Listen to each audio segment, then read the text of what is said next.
Governor Granholm, I don't know if she listened to you or not, but apparently Governor Snyder is playing from that playbook right now. That's really the cornerstone of his whole budget is consolidation. Do you agree with the way the governor is approaching the beginning of this new term? Yeah, I agree with what he's doing, and I believe it makes sense from a business point of view to consolidate a lot of those services.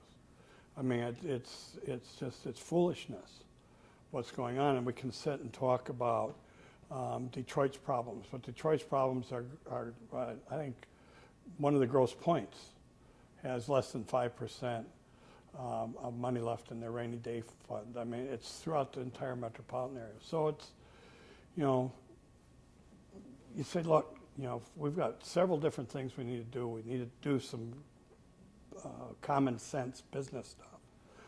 But I would like to see us put together a plan, like I said, to attract people to come live in the very concentrated area, a very high density population. So we have the beginnings of a real city again.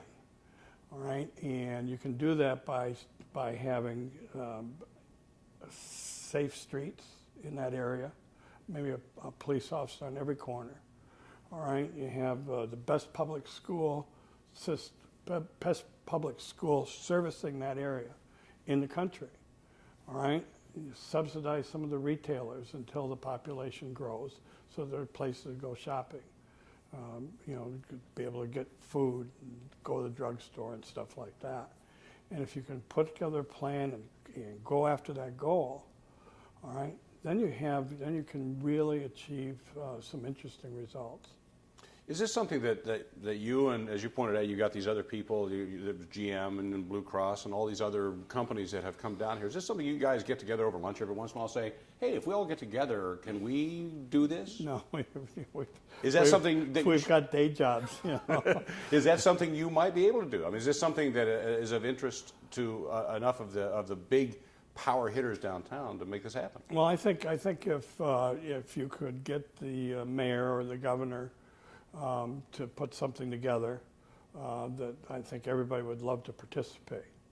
But I think it has to start with whoever's responsible for running that political entity. Let's talk about your business some, because it is, in a way, it serves as a model for any municipality. Coming up to 2000, you guys grew huge. After 2000, not so much. But you've become nimble again, and it looks like you're back on a huge growth spurt. So, I mean, what is it that you guys recognize about the way the world works that is a lesson to municipalities, how they should be looking at things? Well, the lesson is how to handle growth, okay? Because if you don't handle it properly, I mean, we're lucky to still be here as a business, because we grew from 700 employees in December of 1992 to 14,000 employees in December of 1999. And quite frankly, the growth overcame us, and we couldn't support it. The same thing happened with the city of Detroit right after World War II. It outgrew its ability to sustain the city over that period of time. It just simply grew too fast. Too many people all at once, and the infrastructure couldn't handle it.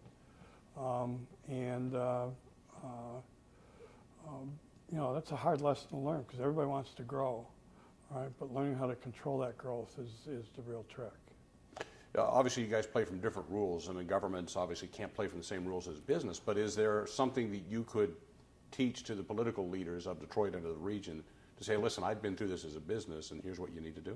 Well, you can't. You need to have something that's sustainable, all right? And you need, regardless of how fast you're growing and how much money's coming in the doors, you need to make sure you're still running efficiently. And that really didn't happen in Detroit. And why we have 100 and some political entities in the Tri-County area is because we could afford to do it back then. It didn't make any sense even back when we were doing that, but we could afford it.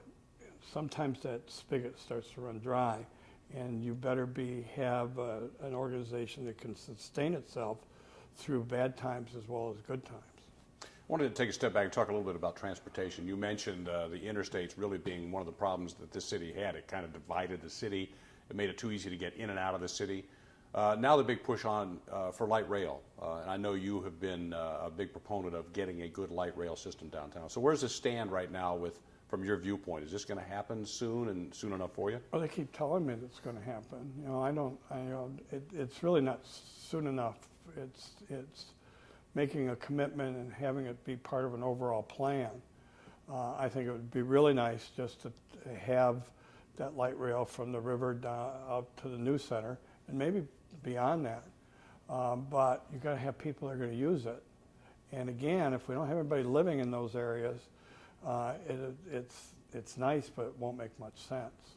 So your view is we really have to get these people down here, so that the focus should be getting people to move. Yeah, but it's like what comes first, the chicken or the egg, right? So if we have a good light rail system that unites or unifies the downtown with the new center, and will that create impetus for more people moving in? I think it will, all right? But until it does, it's a moot point. I think we need just to put that light rail system in and hopefully be able to extend that all the way out Woodward at some point in time. It would be nice to have some decent transportation.